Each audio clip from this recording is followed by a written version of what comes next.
This is Michele Jaco, host of the Inside the Chapters podcast for the novel When I See the Wolf Ride. And here's a recap of what happened in Chapter 12 of Book 1. Lee and Dung are spending the weekend with Awanasa, Degataga, and Elizabeth. Lee is smitten with Wolf's fiancé, but also feeling guilty because he's so attracted to her. She reassures him that she is interested because she knows Wea is not coming back.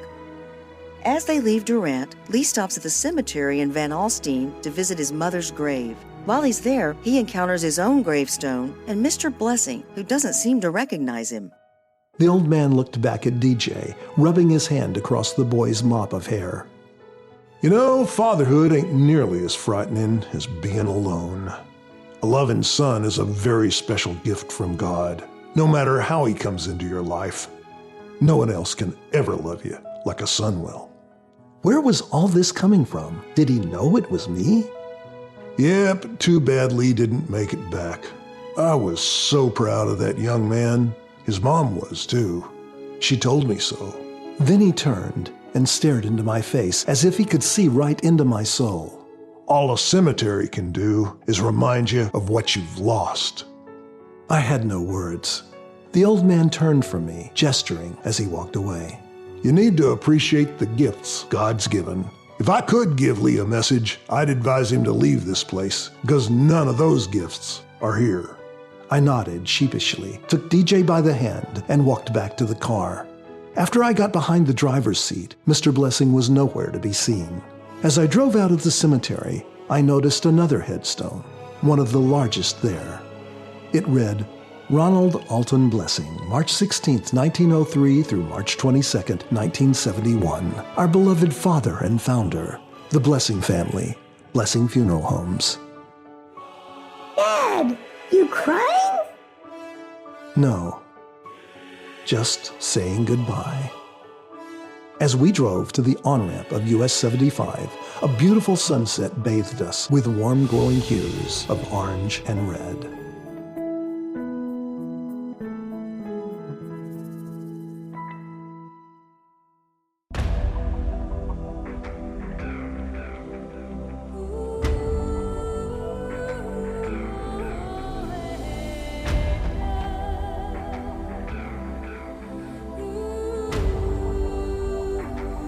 Welcome to the audio production of the novel When I See the Wolf Ride, Book 1, Chapter 13. Copyright 2024 by Jeffrey Lee Neal. Read by the author with Michele Jaco reading the part of Elizabeth.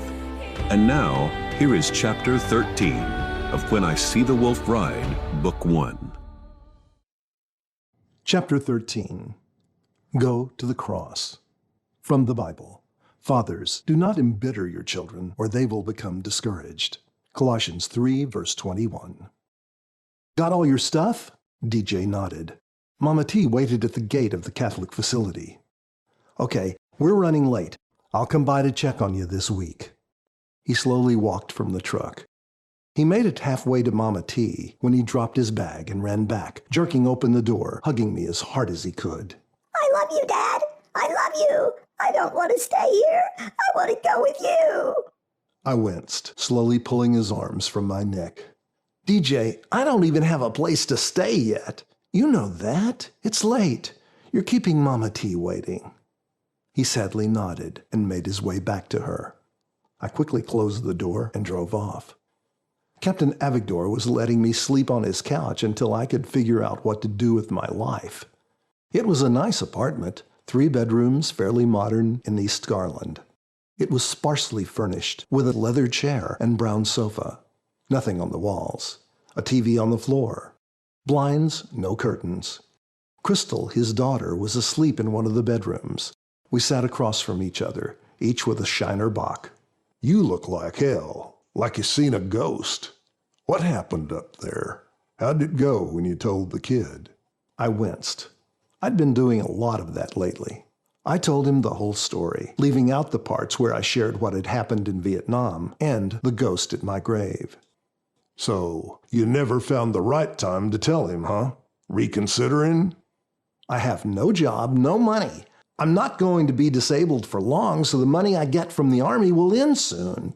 I couldn't support him. Jesus, I can't even support myself. Awkward silence. So, what are you going to do, sir?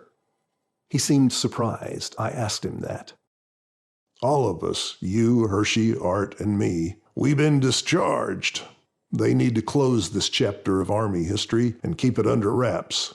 They felt it would be better if we moved on. Moved on to what, sir? He smiled. Well, I was going to let you heal a while longer before bringing this up. I have a job offer for you as soon as you get cleared by the docs to work again.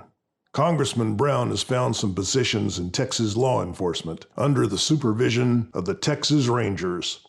Our skill sets would fit exactly what they're needing. It will be totally undercover. You'd be working directly under me, along with Art and Hershey. We'll say you're interns under the Rangers, but you'll really be undercover operatives. How do you feel about that? Honored. Good. I pulled some strings. Got you an apartment downstairs. Congressman Brown will pick up your first 6 months of rent and put some spending money in your bank account. I was confused. I don't even know him. He knows you, and he knows what you did. You don't let good men fade away. You give them the opportunity to become great men. I sat there silent. Disbelief. He tossed the keys I had given him back to me. Use my truck for the next 3 weeks. The apartment's unfurnished. You have 2 shirts and a pair of jeans to wear. I was still staring into space. Wow. He got my attention again by taking the empty beer bottle I was clutching out of my hand. And you've got some decisions to make. I spent Monday and Tuesday arranging for electricity, telephone, closing Mom's bank account, opening my own, and doing a myriad of other things. I bought a couch, a microwave oven, and a TV. Wednesday, I called Elizabeth in Degatanga. Then I went to see DJ. I got to sit down with Mama T while he was in their catechism class. She hugged me and kissed my cheek like I was a grandson. You are healing so nicely. God is rewarding you for your bravery. I love the name DJ. He will be so thrilled to see you. When will the adoption be complete? He is so anxious. Tell me something, Mama. What happens to the ones that aren't adopted? They wait for someone like you to come along. But that probably won't happen, so they'll live here in the orphanage until they are 18. I fear for them. They will have no family and very little money. Dad! DJ ran to me, hugging me so hard we almost tipped the chair over. Mama T laughed. But we won't have to worry about this one. After getting him a burger and fries, I realized DJ didn't have many clothes either, only what I had bought him on the first trip to Oklahoma.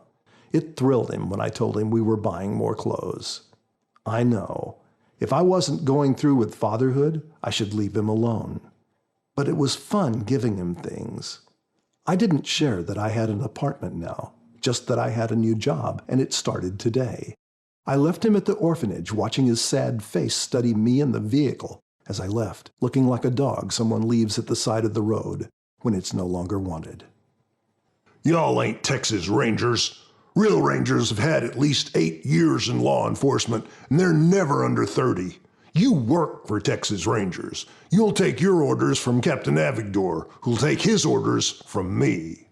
You could feel the gravelly voice of Captain Norris Walker reverberating off the walls of the plain, white-walled room. His face and his tone softened up. Ain't nobody saying y'all ain't good at what you do. I know every one of your stories and what you did in the Army. With the illegal drug raid skyrocketing in Texas, there's a need for undercover agents to go where badged Texas Rangers can't be spared. You ain't gonna have badges and you ain't gonna have uniforms. He stopped to gesture to the map behind him. But you will have us. Ain't no better lawmen in the state, and by God, we take care of our own. After orientation, or as I took it, put the young'uns in their places speech, came paperwork. Hershey was sitting in the lobby with me, struggling to spell things correctly. Art approached the young Latino woman behind the desk. Dressed in a conservative white blouse with a tight black skirt, The long jet-black hair of Andrea Lopez framed her face with waves of elegance. Art brushed back his own jet-black hair as he leaned in. Her expression perfectly served up an order of indifference with a side of resentment. Name? Hershey grinned at me.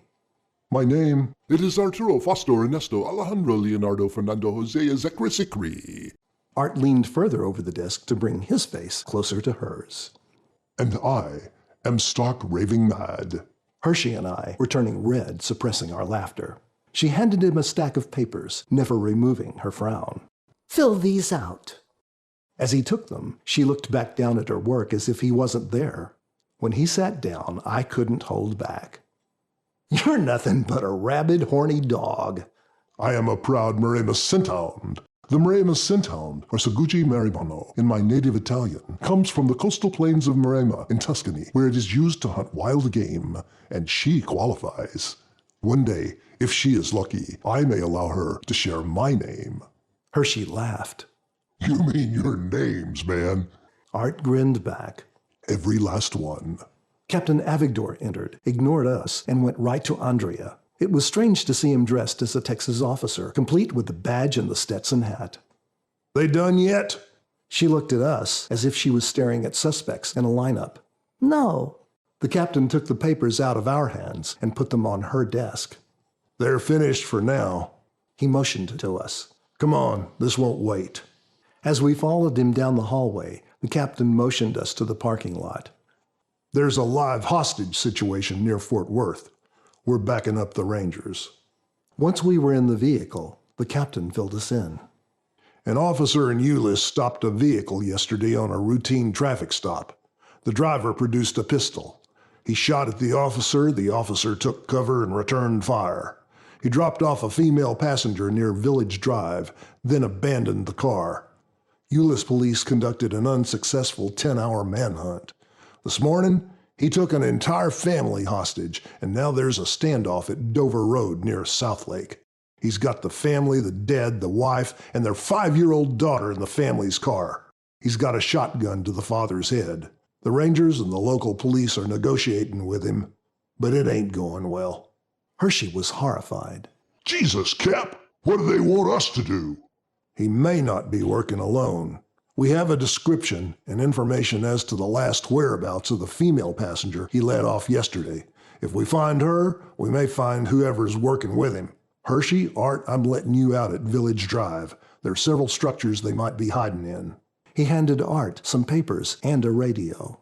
Get this straight. None of you have even finished your paperwork yet, so you are just gathering information. You are not to engage any suspects unless it's to save someone's life or your own. You find something, you radio Captain Walker. Got it? Both men nodded. That left one question for me. Cap, where are we going? He slowed the car to a stop next to the Village Drive sign. Rome, Texas. That's where the suspect wanted the hostages to take him. We need to find out why. Rome, Texas was a little place with a population of just over 400 people. There was a post office, a tiny country store, time-worn church buildings, some houses, and a couple of old flour mills, one of which had been abandoned for years. We got word there's been some activity around that old flour mill, suspicious lights at night. Coit, we're going to check it out.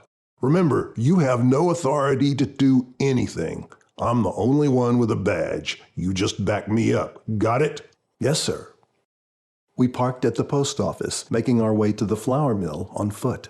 The captain left his Stetson in the car, but his tan Ranger's shirt and tie with his custom Longhorn tie bar made us something less than inconspicuous. The female we were seeking was described as a blonde, early 30s, about 5'9", with a mole on her left cheek, last seen wearing jeans and a pink blouse.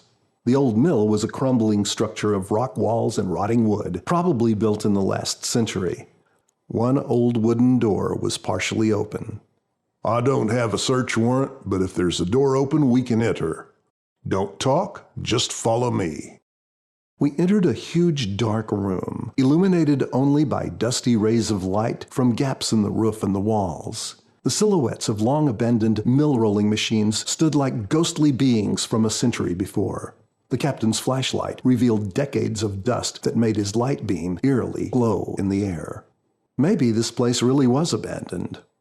Or maybe not. We heard shuffling noises behind us. The captain turned his flashlight to the wall it came from. A large rat on one of the rafters stared at us as if it had authority over this place. I took a step toward it, but my foot went through the rotting wooden floor. My entire right leg followed. It hurt like crazy. The captain helped me up, motioning for silence. The captain's flashlight beam moved to the floor, revealing a locked metal cover. A cover without rust. The captain sighed. We both knew he couldn't open it without a search warrant. I saw something move through one of the rays of light. I touched the captain's shoulder, pointing. He turned his flashlight there, revealing nothing. That meant someone was outside. He motioned me to follow him to the door, now with his gun drawn. We were almost at the door when a German shepherd appeared, barking and growling. It was only held back by a leash. The silhouette of a woman appeared behind it. Texas Rangers, curb your animal. Before the captain's sentence could end, she unleashed the dog. The animal was running toward the captain, but I stepped in front of it, kicking it before it could bite him. It went for my leg, but I kicked it again. The woman produced a pistol, firing at us and then running. Captain Avigdor returned fire. The dog was attacking me now. We rolled into a wall. The old wooden floor gave way under us, with the dog falling into the darkness. I grabbed a metal leg of an old table, but my weight was pulling it down with me. It hung on the new hole in the floor, and I hung onto the leg, trying to pull myself up in the darkness. Coit, you all right? Yeah! I really didn't know if I could pull myself up, but I didn't want her to get away. The captain rushed out the door. More gunfire. Making my way back up in the darkness, I could hear something new. It was very faint. It sounded like someone crying. I saw another figure at the door. It was a man. A big man. He glanced inside. I guess he couldn't see me. He disappeared, as if he was going after the captain. I ran to the door. The woman was hiding behind a black Ford Mustang. The man was about to fire at Captain Avigdor, who had taken cover behind an old cistern. The man heard me behind him and turned, but I tackled him before he could fire his gun. This guy wasn't big, he was huge. Even though he looked old, a couple of 100 pounds of sweaty outlaw was doing his best to wrest his gun from my hands while smothering me. As we wrestled for the gun, the captain rolled from his position behind the cistern, jumped to his feet, and capped my assailant on the head with his pistol. As I tried to get this motionless hulk off of me, the woman leapt into the car. The captain rolled again to a new position, coming to his feet, firing into the tires of the vehicle before she could start it. Texas Ranger, drop your weapon. Get out of the car with your hands up. Now! Gun drawn, he moved slowly to the driver's side as the formerly dangerous blonde surrendered. He threw me a pair of cuffs for the unconscious Hulk. Cap, I heard someone crying below that old floor.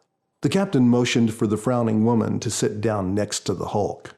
Then to hell with the warrant. Run get the car and call this in. A few minutes later, with the couple in the back seat of the vehicle, the captain opened the trunk and took out a tire tool. They ain't talking, neither one of them. Stay here and watch them till the Rangers get here. You're not going in there alone. I'm the one with the gun and the badge, Coit. You're the one with the bleeding leg and dog bites. He put his hand on my shoulder. You had my back in there, just like in Nam. I won't forget that. After he disappeared into the old mill, I heard clanging noises, then silence. After a couple of minutes, I could hear crying. A lot of crying. I counted 14 young girls, squinting from the light of the sun, being led by the captain to sit under a shade tree. Coit, they're starving and dehydrated. Go get them some water. Later, the captain was looking me over at the back of an ambulance. You're very lucky we found the dog. He ain't rabid. You'll heal up fine. You might have a couple of souvenir scars to remember this day. The pretty nurse smiled as she left me all bandaged up, sitting at the door of the ambulance. Captain Norris Walker was approaching, so I got to my feet. Walker laughed at the sight of me.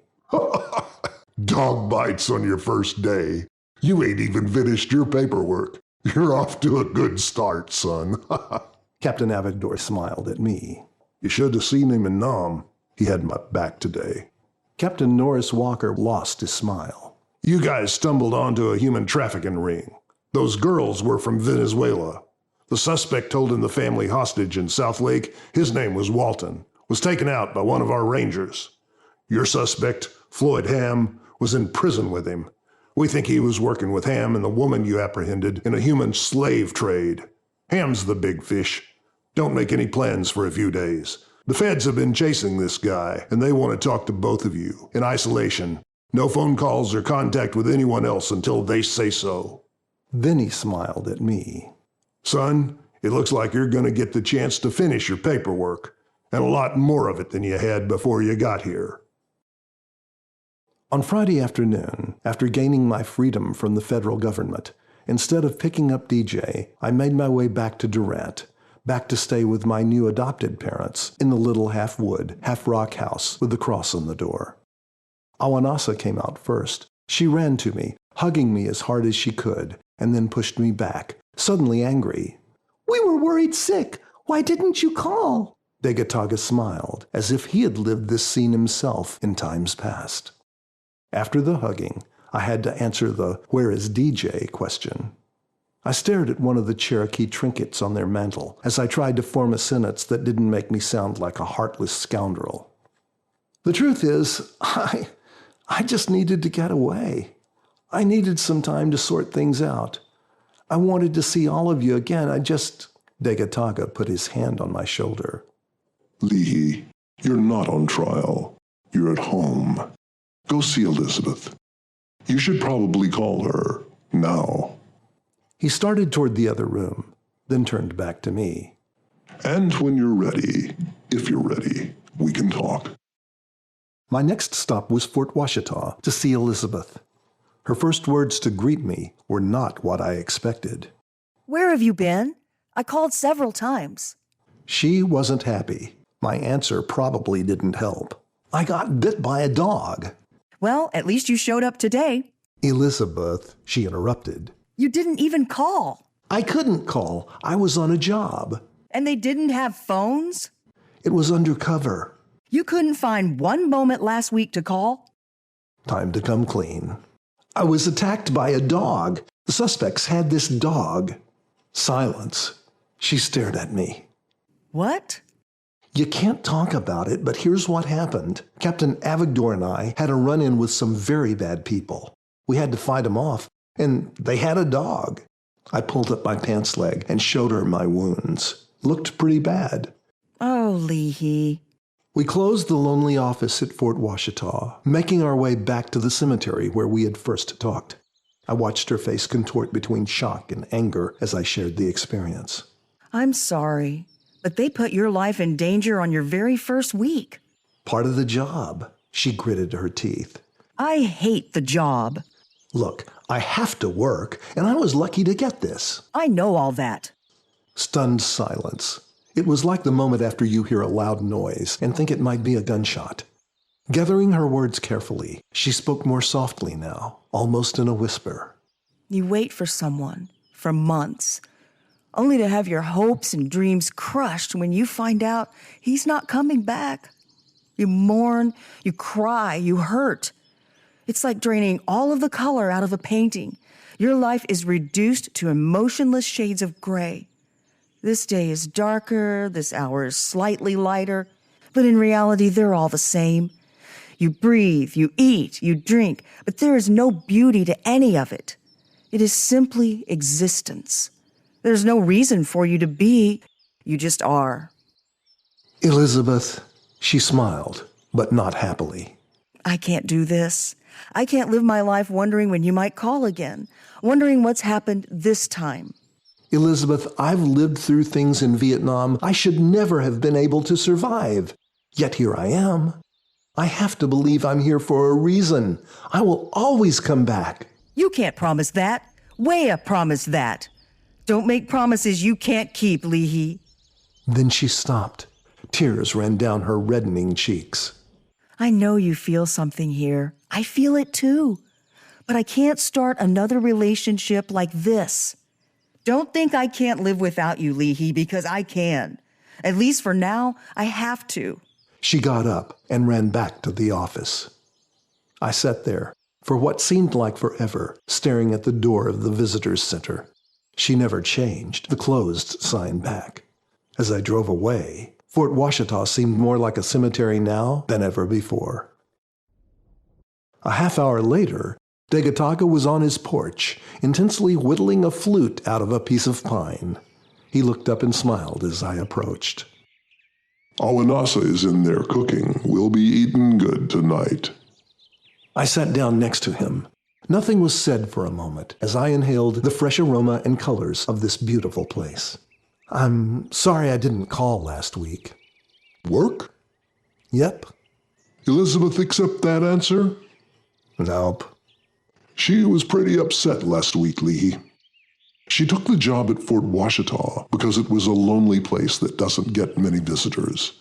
She has been in mourning. He paused and looked over his glasses from his carving into my eyes. Then you came. We could see that spark in her again. It was as if you were the door for her to get out of her darkness. Those days you spent with us, with her, they were spiritually healing. After you went back, you were all she could talk about, how you and Wea were brothers, how cute DJ was, how such good had come out of such a horrible time. Wow. He almost chuckled. You didn't know what a great guy you were. I still don't. She was mad at me because I was in danger. I think she wants me to quit my job and do something safe before she can give me a chance. He put his old wrinkled hand on mine. She is still hurting, Leahy. You disappointed her when she heard nothing. It was Wea in the army all over again. She has prayed for you with us every night. I nodded. Every man has to do his job. The railroad engineer who lives through a derailment, the pilot who lives through a plane crash, the lineman who lives through the thunderstorm. He put down his whittling project and sat back on the bench. That one was me. You were a lineman? Yep. We came here from northeastern Oklahoma, worked on power for the Denison Dam, the Roosevelt Bridge, and later on crews all over southern Oklahoma. His eyes left the present as he spoke. Awanasa liked the money, but she hated how much I had to be gone. There were only a couple of other Cherokee families near us. Wea learned his heritage from them, not me. I was always late, always commuting. And every time there was a thunderstorm, I would be climbing poles in the middle of it to restore the power. Awanasa took it harder every time I left. Wea would hug me and beg me not to go. He frowned. I couldn't tell from anger or regret. Maybe both. One night, a really bad storm came. High winds, tornadoes in the area. That night, I lost a member of my crew, a young kid, only 4 years older than Wea. A freak accident. A wind gust whipped him into a live breaker. I had to bring him down. He got up to look across the pasture, as if into the past. I never climbed a pole again. When I had that kid in my arms, all I could think about was Wea and Awanasa. God rarely shows us how much time we've got left. But at that moment I realized I had wasted a lot of mine. I wanted to get to know my son, to reacquaint myself with my wife and our life together. I quit the next day. We missed the money, but we learned to live on less. I started farming. Awanasa was teaching, and Wea would never have his own car. But my time with him was so special. We shared our Cherokee heritage. We became close to our Christian friends. And he met Elizabeth. A tremendous 4 years. Then Vietnam came to take our Wea from us. I followed his gaze into the distance, as if I could see his past as well. I can't imagine. Think about them taking DJ. You are proud, you are frightened, you are devastated. But Wea is now among our ancestors. God has given us Elizabeth and you to be family. You think I should quit this job? He shook his head. You and Elizabeth have been through a whirlwind. The emotions are raw, flying around you like debris after a storm. Give it some time. See what the job brings next. Give Elizabeth her space. Awanasa and I will talk with her this week. Call her in a couple of days. Tell her you miss her. As darkness came, so did a phone call. Awanasa ran to the front door. Leahy, it's DJ. What's happened? Is he... She took my arm. That was Mama T. DJ ran away. He was upset you left him there and never called. He believes you don't care about him, that you don't want him as your son. I panicked. Are they looking for him? Do they know where he went? Degataga stood up, as if he had a message from someone. Leahy, there's a storm coming. He's out there in it, alone. I could see lightning in the south, far away in the distance. I've got to get back there. I hugged Awanasa and then Degataga, who gripped my arm before I could get back in the truck. Leahy! He was staring right through me. You do your best work in storms. Then he pointed to their door with the cross. Look to the cross, son. Go to the cross. It was the longest hour-and-a-half drive of my entire life. The radio was broadcasting tornado warnings from a dangerous thunderstorm moving toward Dallas from the south. Driving through Dallas on Loop 12, the entire sky was filled with lightning. After what seemed like forever in torrential rain, I finally made it into the circular drive in front of the Catholic facility. Tornado sirens were going off now, competing with the thunder for the title of most alarming noise. When I made it in the door, Mama T ran to me as the others were hurrying the children into a tornado shelter area. He's still out there. We've looked everywhere. A tornado is coming. I ran down the hallway to the door at the other end, straining from the wind gusts beating against it. As I ran out into the courtyard, the blowing rain felt like stones striking my face. It was dark, except for the lightning that illuminated everything in nightmarish shades of electric blue every couple of seconds. There were bushes, walls, and old brick buildings on the campus. He could be hiding anywhere, or he could be nowhere in the vicinity. Look to the cross, son. Go to the cross. Degataga seemed to have a sixth sense, but what did the words mean? There were crosses everywhere, on every building. Catholics can't build an outhouse without a cross on it. The wind was picking up. Sirens howled in the background. A loud pop of thunder accompanied a lightning strike very near. Streetlights in the distance went dark. From this compound, the highest point in Dallas and Fort Worth, I could see electrical flashes a couple of miles away. In Texas, you learn early on that tornadoes cause those when they hit electrical installations. I didn't have long. I would need to take shelter soon.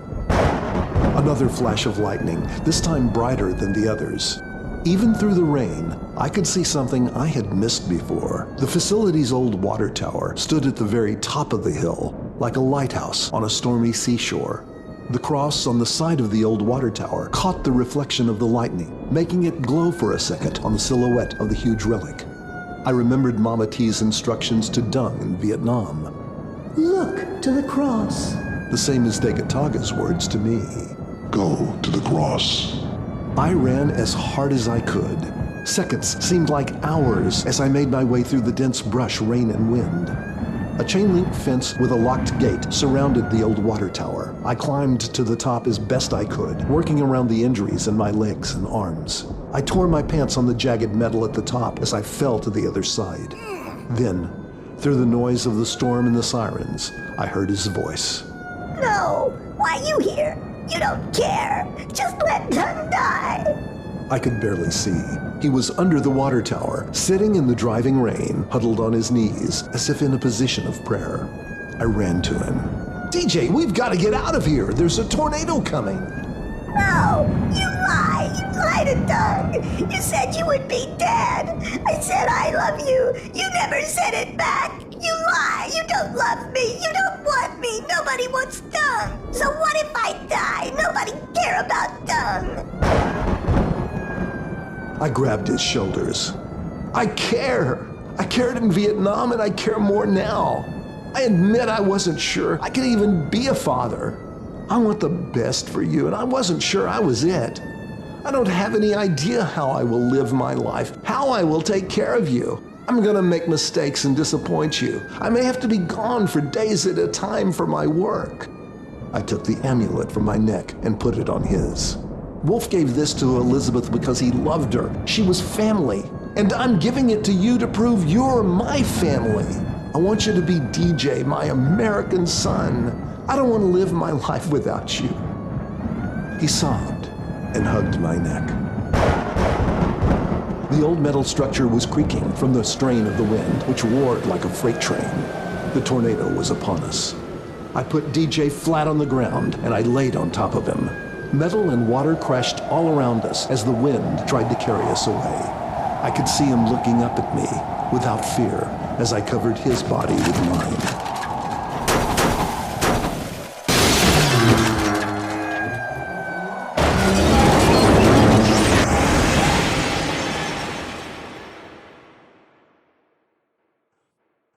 We survived that evening, but the water tower didn't.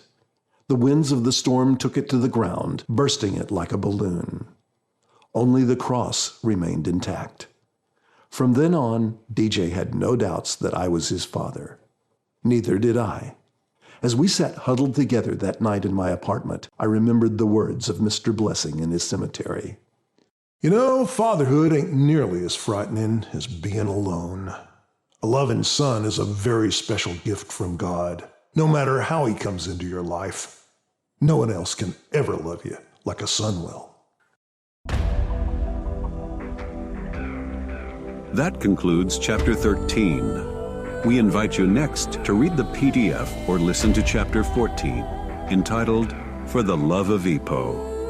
We also invite you to listen to our podcast for Chapter 13, in which Michele Jaco talks with Jeff Neal about the story, the characters, and the symbolic elements within the chapter. Music for this production was licensed from the Smart Sound collection, and cover art was created from Adobe stock images. Some voice work was enhanced by AI technology from 11 Labs.